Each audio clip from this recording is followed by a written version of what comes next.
Hello friends, welcome to my channel. দেশ এবং দেশের বাইরে থেকে যারা আজকে আমার ভিডিওটি কন্টিনিউ করেছেন প্রত্যেককে gardener TRIPS with Kamal YouTube চ্যানেলে স্বাগতম। তো ফ্রেন্ডস, আজকে আমি আলোচনা করব বেগুন গাছের বিভিন্ন রোগ বালাই ব্যাধি, পাশাপাশি বেগুন গাছের সঠিক সময়ে সঠিক খাবার প্রদান থেকে শুরু করে বিভিন্ন সমস্যা নিয়ে। সম্পূর্ণ ভিডিওটি দেখতে ভিডিওটি না স্কিপ করে কন্টিনিউ করবেন, তাহলে আজকের ভিডিওটি দেখলে ছাদ বাগান থেকে শুরু করে মাঠ বাগান বেগুন গাছের যাবতীয় সমস্যা এবং সমাধান সম্পর্কে আপনার যে সাধারণ ধারণা হয়ে যাবে। সেই ধারণা থেকে আপনার বেগুন গাছ থেকে প্রচুর ফল পেতে পারেন। পাশাপাশি বেগুন গাছের পরিচর্যা সম্পর্কিত সম্পূর্ণ তথ্য আপনার নখদর্পণে থাকবে। বিভিন্ন প্রকার সবজি চাষের মধ্যে বেগুন চাষ সবচেয়ে বেশি নজরদারি করতে হয়। এতে প্রচুর পরিমাণ পোকার আক্রমণ হয়, যেমন ডগা ও কাণ্ড ছিদ্রকারী পোকা, ফল ছিদ্রকারী পোকা, জাপ পোকা, সাদামাছি, মিলিবাগ, শোষক পোকা, কাঠালি পোকা, থ্রিপস, লাল মাকড়। এদের মধ্যে সবচেয়ে ক্ষতিকারক পোকা হলো কাণ্ড ও ডগা ছিদ্রকারী পোকা বা ফল ছিদ্রকারী পোকা। গাছের কাণ্ড বা ডগা নুইয়ে বা নেতিয়ে পড়লে আপনাকে বুঝতে হবে গাছে বিভিন্ন ধরনের পোকার আক্রমণ হয়েছে। এই পোকাগুলো প্রজাপতির মতো।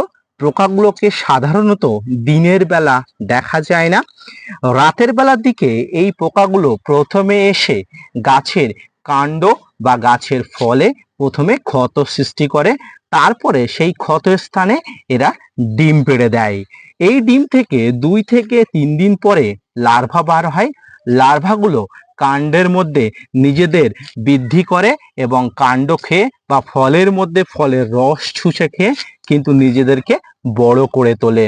প্রথমে গাছ ছোট থাকলে গাছের কাণ্ডতে বা ডগাতে আক্রমণ করে, ধীরে ধীরে গাছে ফল আসলে এরা গাছের কাণ্ডের থেকে ফলে বেশি আক্রমণ করতে পছন্দ করে। ফল ধরলে এরা ফলে আক্রমণ করে ফলের মধ্যে বংশ বিস্তার করতে সাহায্য করে।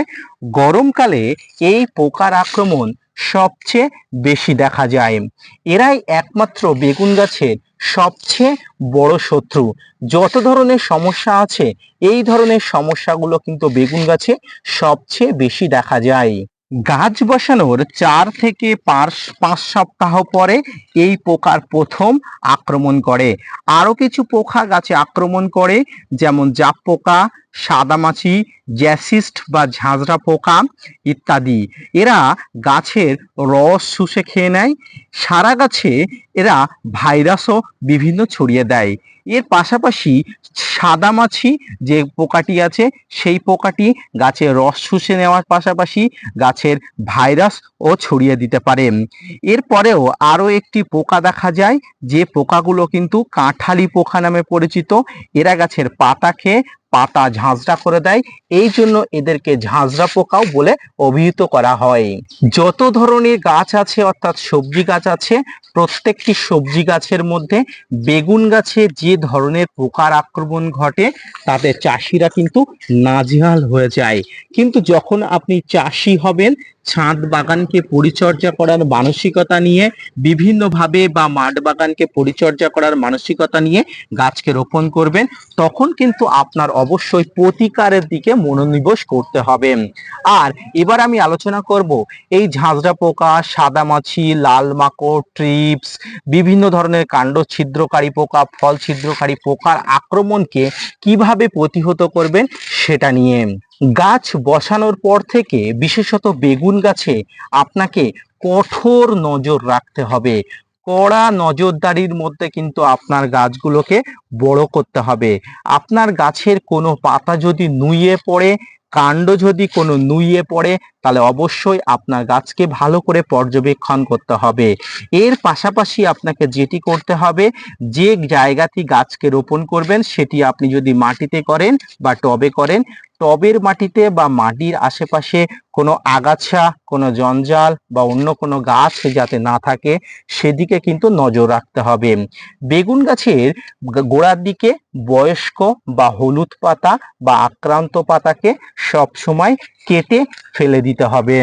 ফ্রেন্ডস, এই কেটে ফেলে দিলে আপনার গাছ যেমন বৃদ্ধি পাবে, তেমনই কিন্তু গাছ সুস্থ এবং সবল থাকবে। ফ্রেন্ডস, গাছে বেগুন থাকলে আক্রান্ত বেগুনে যদি এই ধরনের সমস্যা দেখা যায়, অর্থাৎ সিমটমগুলো আপনারা ফলো করেন, তাহলে অবশ্যই সেই আক্রান্ত বেগুন কিন্তু কেটে ফেলে দিতে হবে। পাশাপাশি গাছকে সঠিক সময়ে সঠিক মাত্রায় সুষম খাবার আপনাকে দিতে হবে।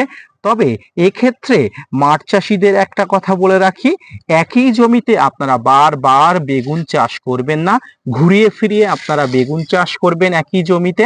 তবে কিন্তু আপনার ফলন ভালো হবে, গাছ ভালো হবে, গাছ সঠিকভাবে বৃদ্ধি বিকাশ হবে এবং গাছে প্রচুর পরিমাণ ফলন পেয়ে আপনি কিন্তু লাভবান হতে পারেন।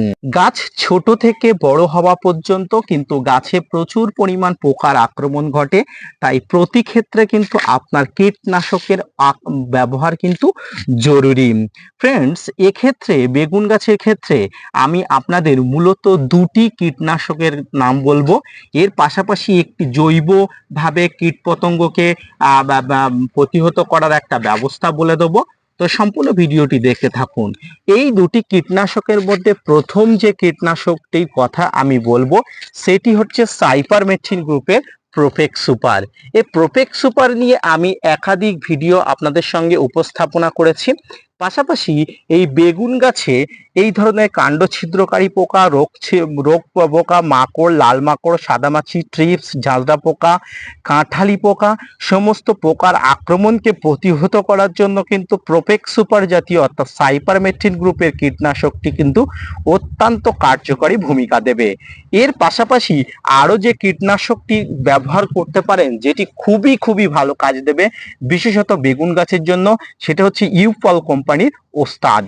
ফ্রেন্ডস, এটি অত্যন্ত ভালো কাজ দেবে, অত্যন্ত গুরুত্বপূর্ণভাবে ব্যবহার করলে আপনার ছাদ বাগানের কোনো বেগুন গাছে কিন্তু কোনো সমস্যা আপনি দেখতে পাবেন না।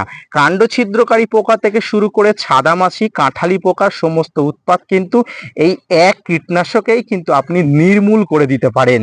সঠিকভাবে সঠিক মাত্রায় কিন্তু আপনি ব্যবহার করলে আপনার ছাদ বাগানে কিন্তু আপনি সহজেই কিন্তু বেগুন চাষ থেকে শুরু করে সমস্ত সবজি চাষে লাভবান হতে পারেন।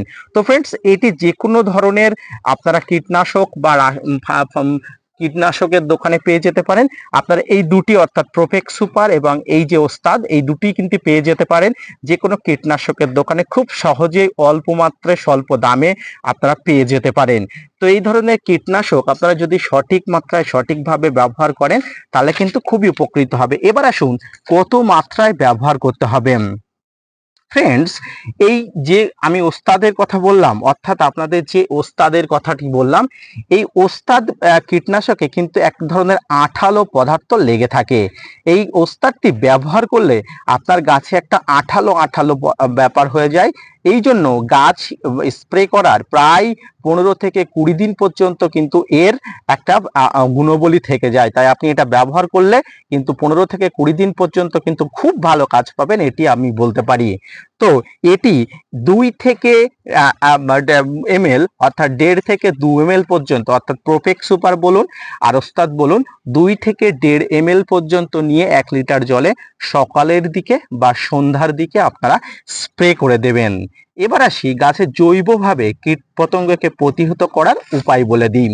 ফ্রেন্ডস, গাছে যখন ফুল আসবে তখন কিন্তু এই আপনার ওস্তাদ বলুন বা প্রোফেক্স সুপার বলুন, এই কীটনাশকগুলো স্প্রে না করাই ভালো। কারণ প্রথমেই বলেছি ওস্তাদে এক ধরনের তরল আঠালো পদার্থ থাকে যেটি গাছের সঙ্গে লেগে থাকার একটা ব্যাপার হয়ে যায়, যার জন্য কিন্তু গাছে কিন্তু পলিনেশনের হার কমে যায়। তাই যখন গাছে প্রথম ফুল আসার মানসিকতা তৈরি হয় তখন কিন্তু আপনারা ন্যাপথলিন ব্যবহার করতে পারেন। ন্যাপথলিন জৈব কীটনাশক হিসাবে খুব ভালো কাজ করে। তো এই ন্যাপথলিনকে কিন্তু 3 ভাগে ভাগ করে ব্যবহার করা যায়, অর্থাৎ 3টি পদ্ধতি কিন্তু আপনাদের সঙ্গে আলোচনা করব। প্রথমত, একটি ন্যাপথলিনকে সুতির কাপড়ে ভালো করে বেঁধে নিয়ে আপনারা বেগুন গাছের যে ডাল আছে, ডালে বা গাছের সঙ্গে যদি বেঁধে দিতে পারেন, অনেক দিন যাবত কিন্তু এই ন্যাপথলিন কাজ করে এবং গাছের আশেপাশে কোনো কীট পতঙ্গর আক্রমণ হতে পারে না। দ্বিতীয়ত, যেভাবে আপনারা ব্যবহার করবেন, ন্যাপথলিন গুঁড়ো করে টবের মাটিতে কিন্তু আপনারা দিলে কিন্তু খুব ভালো কাজ পাবেন। এর পাশাপাশি টবের মাটিতে কেঁচো, কেন্ন, পিঁপড়ার আক্রমণ থেকে কিন্তু আপনারা প্রতিহত হতে পারবেন। তৃতীয় যেভাবে আপনারা ব্যবহার করতে পারবেন সেটি হচ্ছে 1 চামচ ন্যাপথলিন গুঁড়ো করে 1 লিটার জলে গুলে নেবেন। এর সঙ্গে একটি শ্যাম্পু গুলে নেবেন এবং এটি ভালো করে গোলার পরে আপনার ছাদ বাগানে যে সমস্ত বেগুন গাছ আছে সমস্ত বেগুন গাছে কিন্তু সঠিকভাবে ব্যবহার করলে ফুল ধরা অবস্থায় কিন্তু খুব ভালো কাজ করে। ফ্রেন্ডস, এই জৈবভাবে এই যে ন্যাপথলিনের ব্যবহার সাধারণত ব্যবহার করবেন যখন গাছে ফুল আসবে, তখন কিন্তু রাসায়নিক কীটনাশক ব্যবহার না করাই ভালো। তখন জৈবভাবে আপনারা এই ন্যাপথলিনের ব্যবহার করলেও কিন্তু ভালো ফলাফল পাবেন। তো এই 3 পদ্ধতিতেই আপনারা ন্যাপথলিন ব্যবহার করে কিন্তু উপকৃত হতে পারেন, পাশাপাশি কিন্তু গাছ সুস্থ সবল থাকতে পারে।